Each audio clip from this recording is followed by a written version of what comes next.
Alright, hello everyone in class. This is going to be a strength and conditioning training program for wrestling. We're going to go through 10 different exercises. We're first going to start off with the postseason. This is generally basically April through June. Its main focus will be on Olympic lifting as well as power training. The first exercise we're going to go ahead and demonstrate is just the dumbbell lunge. This one can be done walking, but for today we're just going to do it in a stationary position. So the athlete will approach the dumbbells, bend down to pick them up with a neutral grip. And then from here, he's just going to vary his legs, so he'll step forward with his left leg first. And the key on this you're wanting to watch is make sure the athlete's back stays nice and neutral, chest is good and tall, they're not leaning over or rounding at the back. And the key thing is to keep those feet pointed straight ahead and not have the toes either rotated in or out. And that's one of the biggest keys for this exercise. We'll watch him do a few more here. Alright, the next exercise we're going to transition into is going to be the deadlift. For this exercise, the big keys again are going to be the same thing pretty much throughout all these exercises. You're going to want to maintain a nice neutral back. You don't want to have it rounded. You don't want any injuries going on in the lower back area. So the athlete's going to go ahead and approach the barbell. He's going to be about athletic stance, feet about shoulder width apart. The athlete's going to go ahead and position his body onto the bar, keeping it nice and tight. He's going to be looking straight ahead. The feet will be pointed straight ahead, or they can be slightly angled out. The bar is roughly going to sit right under the second shoelace of his shoes, or basically you could tell the athlete also where the toe basically meets the foot. And it's going to be almost in a vertical jump position. His arms are going to be positioned straight at the elbows, and the elbows will be rotated out. And again, the head is up, eyes looking straight ahead. The keys on this, you're going to want to keep the hips higher than the knees. The shoulders should be slightly ahead of the bar, and as the athlete goes ahead and raises the bar off the ground, he's going to drive his knees back until the bar clears, and then he opens at the hips with the shoulders following up with the hips. Watch a few reps here.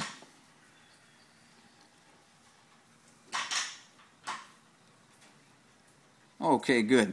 The next thing we're going to move into is the off season. This will be roughly June to August.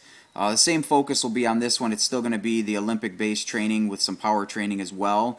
We're going to advance to a little bit more of a technical lift. From this season, we're going to go into the clean. It's going to start off with the same position as the deadlift.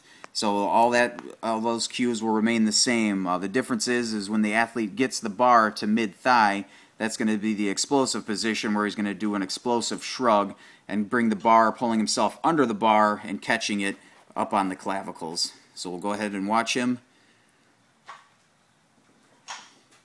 And again, it should be one smooth motion. It's not going to be a two-part thing. As soon as it hits the thighs, it's an explosive shrug up. There you go. There's the difference between a clean and a power clean. If anybody is not familiar with that, it's basically just the position you'll catch the bar in. A power clean would be almost like a quarter squat, where a true clean is going to be coming down almost to a parallel. Knees will be basically at a 90, and your thighs will be parallel to the ground.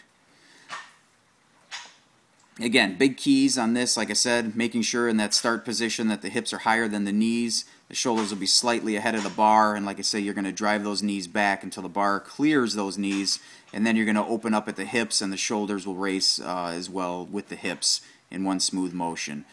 From this, we'll move into the next exercise, and it'll be the push press.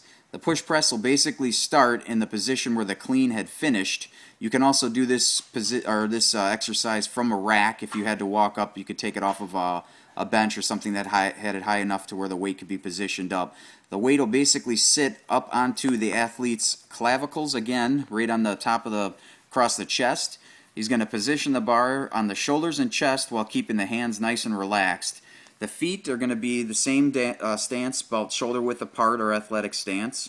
He's going to take a deep breath in, and that will help elevate the chest, and that will help move his chin back because he's going to have to make room for the bar to be pressed overhead.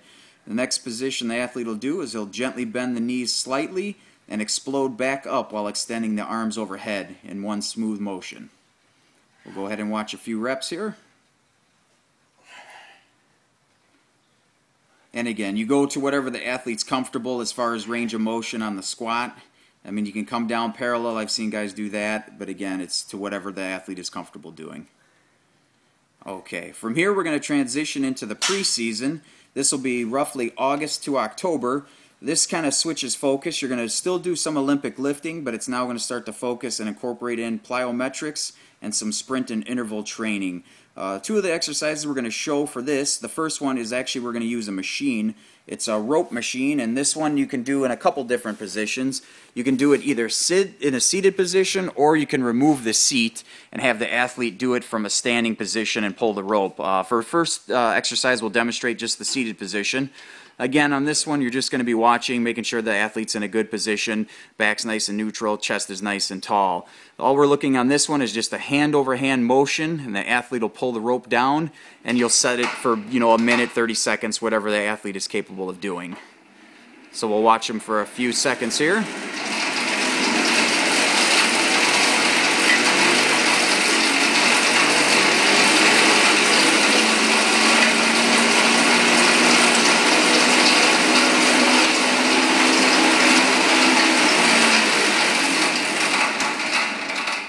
Alright, good. And the next position you can do from this one is you can actually remove the seat, so we'll go ahead and demonstrate that real quick. And from this position we're going to incorporate almost a full body movement now, because what he'll be doing is squatting down, and again keeping a good position, nice neutral back, bending down, bringing his legs down, up, and he's going to pull up as he's standing like into a squat, basically starting in a squat position and lifting up. We'll go ahead and watch him do this.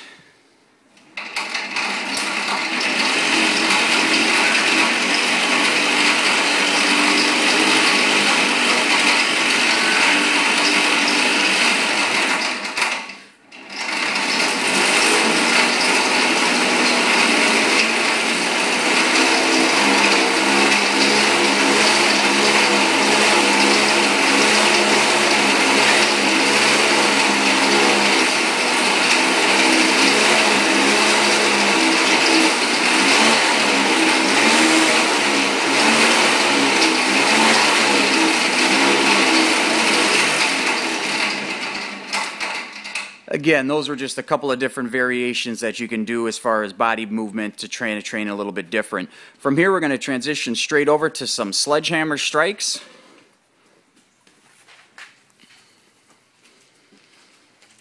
And for this one, again, you're just going to watch the athlete making sure that they're in a good, stable position, about shoulder width apart with the feet, athletic stance in a sense again, and it's just going to be straight overhead and back down. And on this one, I'll usually have the athlete alternate in between hitting with the left side and then hitting with the right, so they're working both and they don't develop any muscle imbalances. We'll just watch a few more reps here.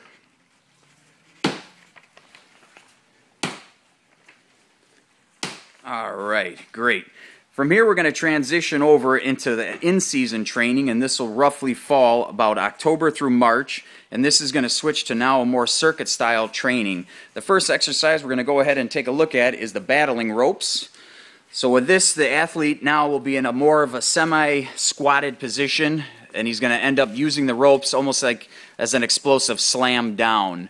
Well, again, we'll show a couple different variations. He'll start, like I say, with the slam down, and then from there we're going to go into what they call a drummer position, where it'll be more looking at speed versus power. So again, this first one starts in the athletic stance, a semi-squat position. The main thing you're focusing here on will be the power of actually lifting the rope up and slamming it down. Again, watching the back, keeping the chest nice and tall.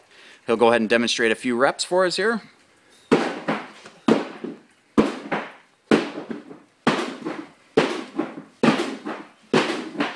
Okay, and he's going to go ahead and transition right into the drummers. And again, this one's more so for a muscle endurance. You're working on speed, not so much power. And again, both of these will be done just for a set amount of time, whether it's 30 seconds or a minute. It's entirely up to what the athlete can perform. Okay, from here, we're going to go ahead and transition into a hanging knee tuck. And for this, we'll demonstrate it using a power rack.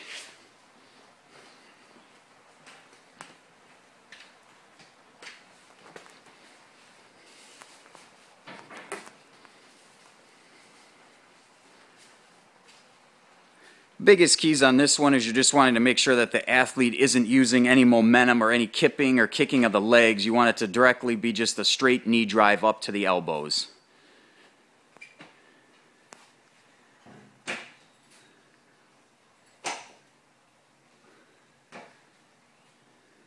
And if the athlete does have a tendency to start to use momentum and sway, the coach can easily come and just kind of give him a little bit of assistance to keep him more of a, in a up and down vertical position so he doesn't start to sway and use that momentum.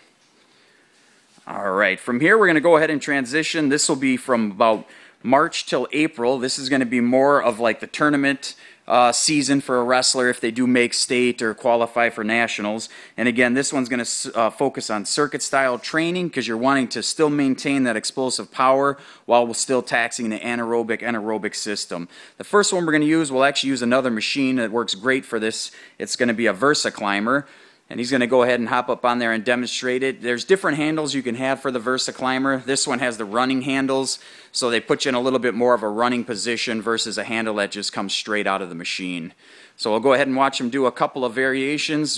He can lean back and basically drive his hip back almost as if he's sitting down, and that's going to give him a little bit more work in the glute and in the hamstring, where if he hugged up closer to the machine, he'd get a little bit more work of the quad. And again, it's all depending on what you're trying to work with him for that session. So we'll go ahead and watch him demonstrate that for a minute here.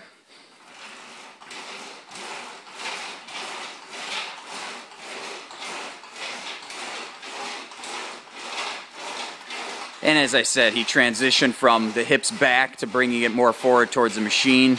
And again, that's just working the different, whether it's be the hamstring and the glute predominantly or working predominantly with the quad. All right. And the very last exercise that we'll show is going to be using another machine, and this one is going to again be focused on explosive power. And we're going to use a bear jumping squat machine.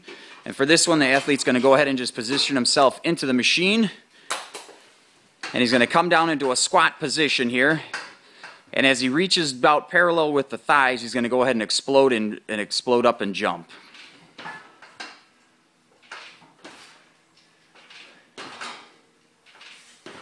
And again, if you'll notice on the platform, you can put your feet in a little bit different positioning. And again, it just puts a focus on a little bit different muscle group is all.